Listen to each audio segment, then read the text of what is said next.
Remarquez comment Paul parle de l'esprit comme d'une partie distincte de l'âme et du corps.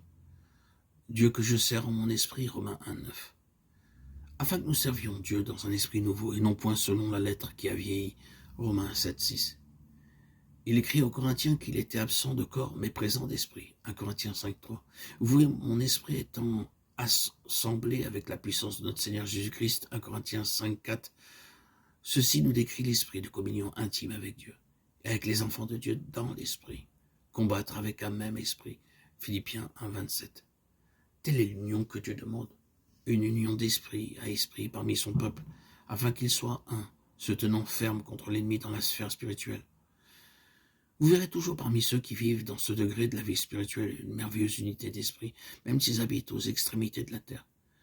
Ils se rencontrent et ils se connaissent, quoiqu'ils ne se soient jamais vus auparavant. Il y a une parfaite unité d'esprit entre eux, afin que tous ne soient qu'un, comme toi, ô Père, tu es en moi, et que je suis en toi. Jean 17, 21. Telle est l'unité d'esprit en Dieu. Paul écrivait « Je n'eus point l'esprit en repos, parce que je n'y trouvais pas Tite et mon frère, 2 Corinthiens 2,3. » Il ne disait pas que son cœur ou que son intelligence, mais que son esprit n'était pas en repos. Nous voyons comment Paul vivait, agissait, travaillait dans l'esprit. Et encore dans Romains 8, nous lisons « Ceux qui sont conduits par la chair s'affectionnent aux choses de la chair. Mais ceux qui sont conduits par l'esprit s'affectionnent aux choses de l'esprit. » Vivez-vous selon votre âme ou selon votre esprit? Ceux qui vivent selon la chair sont ceux qui, en pensée et en acte, vivent selon les affections de la chair, tandis que ceux qui vivent selon l'esprit pensent aux choses de l'esprit. La vie de l'esprit, la joie de l'esprit, l'impulsion de l'esprit, la liberté de l'esprit. Car l'affection de la chair donne la mort, mais la pensée de l'esprit produit la vie et la paix. Les deux sphères sont clairement dépeintes dans ce verset.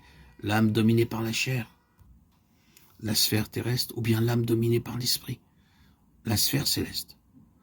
Soyez renouvelés dans l'esprit de votre entendement, Éphésiens 4, 23, dit Paul.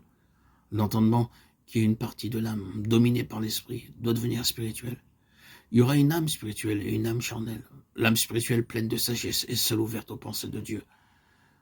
Que Dieu nous enseigne ce que c'est que d'avoir une âme renouvelée, une âme spirituelle purifiée et dominée par l'esprit, et non par la puissance charnelle, une âme capable de penser sagement et clairement les pensées de Dieu.